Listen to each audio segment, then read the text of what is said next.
pagbabayad sa akin ng hambog ng waray na yan. Pati ako gusto niyang tapakan. Buong San Andres gusto niya panghawakan. Ikaw, Tasyo! Ikaw! Ikaw ang inaasahan ko. Paano nangyari yun? Yung pamangkin ni Ambo, yun na nagpasimula ng gulo eh. Inupakan kaagad ako.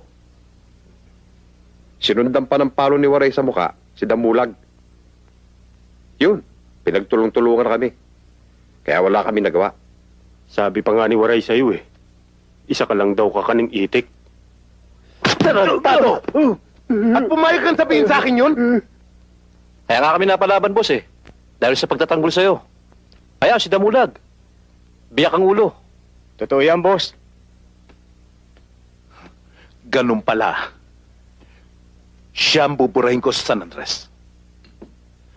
Mga bata, ihanda mga armas. Hindi na natin siya patitikimin ng pananghalian.